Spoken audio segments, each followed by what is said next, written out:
What was your least favorite job before you started working at a music store? I worked at Lowe's for a second, and I was the worst Lowe's employee on planet Earth.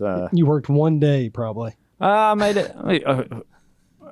The amount of work I did was probably one day's worth. I was there probably 6 months or something. I don't know how long. It wasn't long. It felt like a lifetime of carrying Quikrete.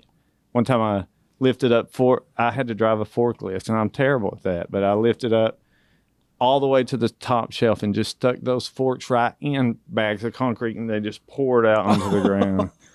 I messed up so much stuff. I would have fired me so bad. I mean, I'm just picturing that. I was terrible at Lowe's.